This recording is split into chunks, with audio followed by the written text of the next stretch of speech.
are here as well. And they wish to have anything to say, Michelle? Just in case they need to. Sure. Okay. All right. Nope, that's fine. That's fine.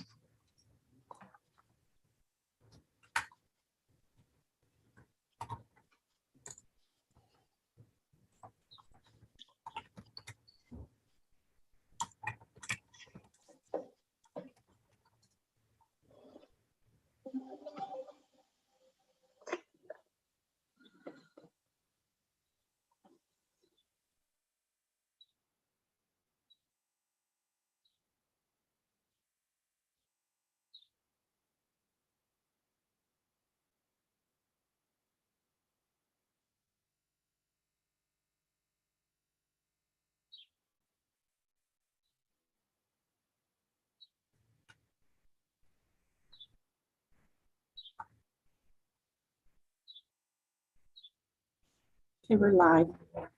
Okay. Thanks, Michelle. Okay, we'll get started here then. Good morning, and thank you all for being in attendance today. I'd like to call to order the April 25th meeting of the County of Perth Land Division Committee.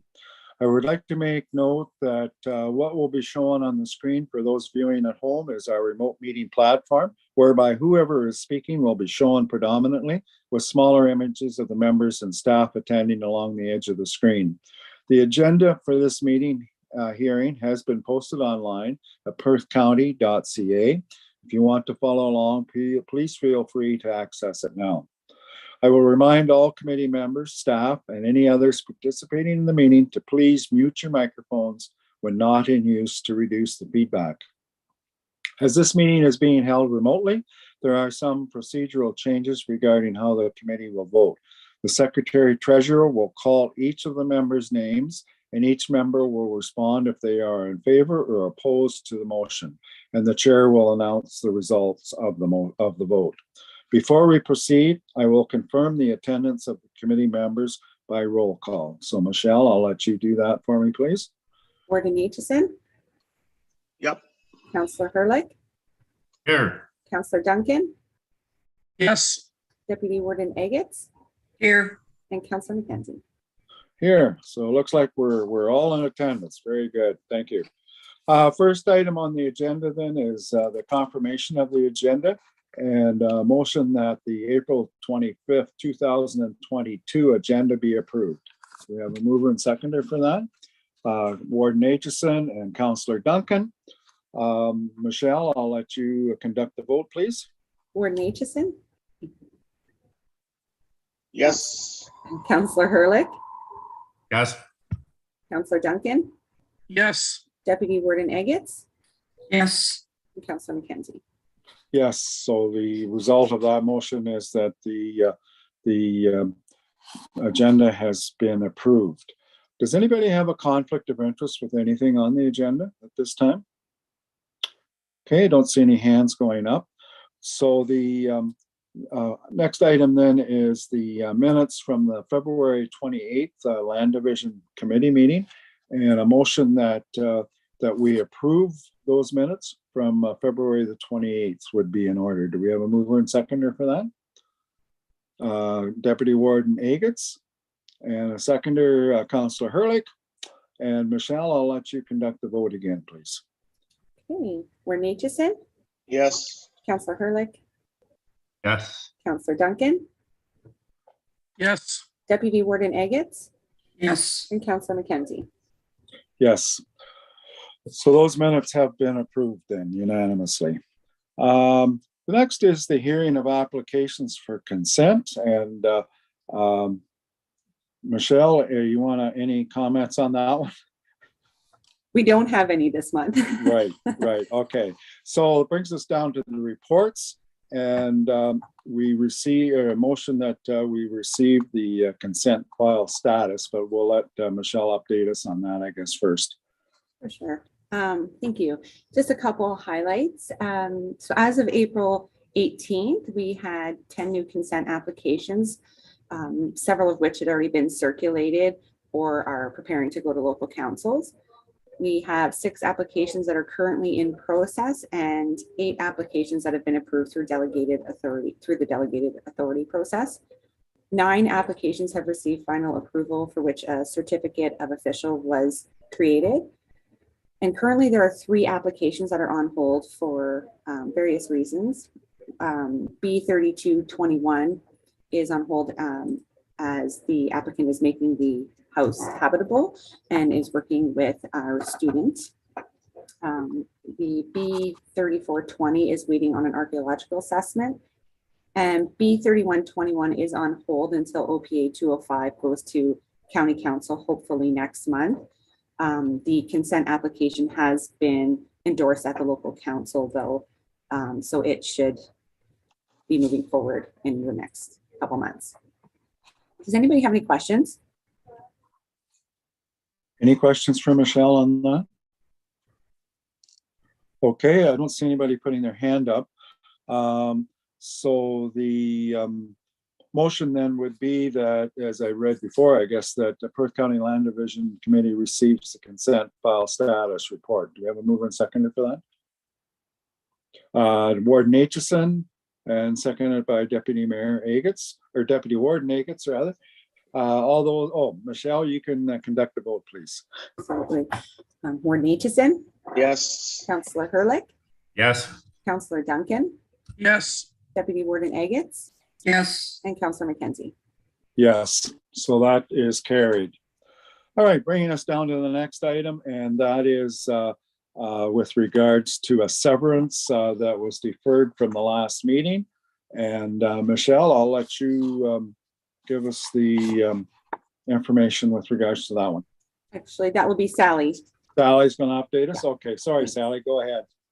No problem. Thank you. And good morning, everyone. I'm going to share my screen to give you a visual of the screen too. That's what I want. Okay, are you able to see the slide deck there? Yep, Okay. Looks good, Sally. Okay, great. So just recalling from last meeting then, this is a consent that's being proposed to divide a property that has a semi-detached dwelling on it. And it's not your typical or most conventional semi-detached in that the walls within the building are in a different location on the second story than they are on the first. So what's proposed to be used to create this property boundary then is something called a strata plan. And at last meeting, we were left with some questions around the utility of the strata plan, how that affects zoning. And there were some questions, I think, relating to the public comments as well. But I think for the latter part there was discussion on committee, and that may have been resolved, was my recollection. So in dealing with some of the unanswered questions, we had, let's get this to go to the next slide. There we go. We have shifted our recommendation now to an approval on this, and that is because we have some assurances now that the strata plan will be able to provide a legal property boundary, and it does require sort of that third dimension in order to do that adequately.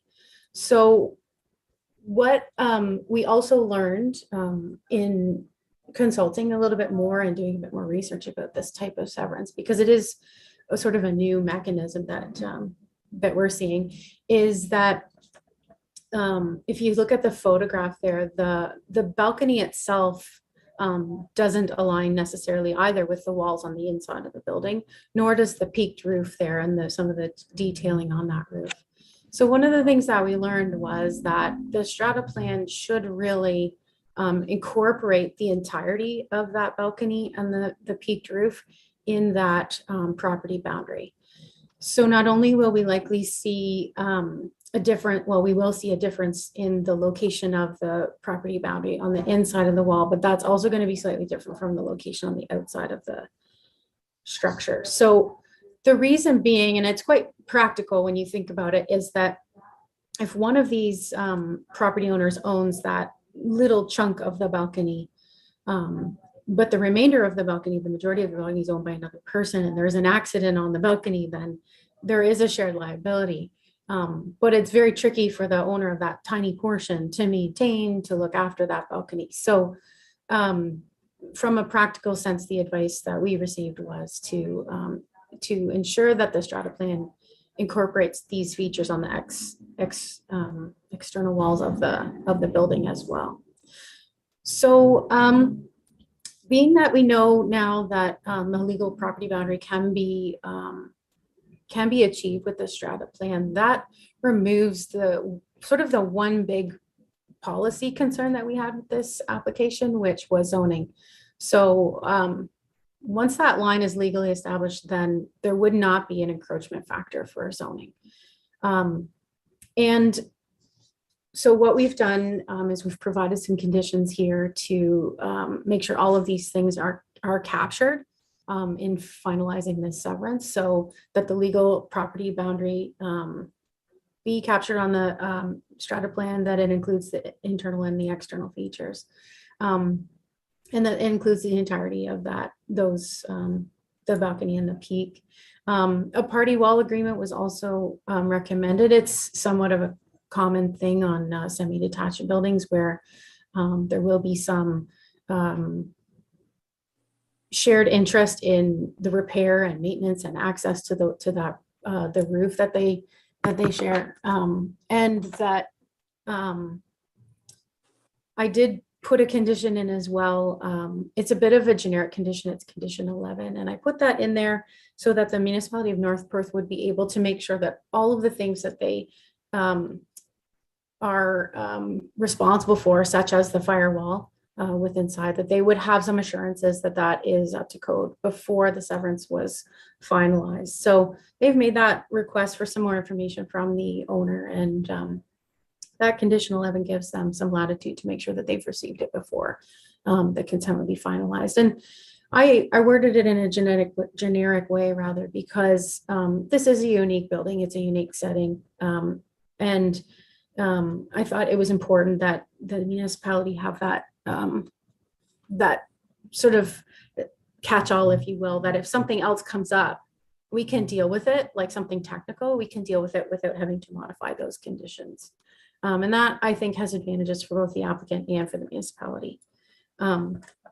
So again, the recommendation on this one has been changed to an approval recommendation with these new things learned, confirmed, and the conditions put in place so that we can have those assurances nailed down before final consent is given. So I'll turn that back over to you. And like Michelle mentioned, the applicant and their surveyor are in attendance at the meeting if there's any questions from council that are of a more technical or site-specific nature. Okay, if you can unshare your screen, Sally. There, good, thank you. Okay, I guess if you want to let the applicant in, I don't know whether they have anything further that they want to say at this time. I think Sally has explained it fairly well.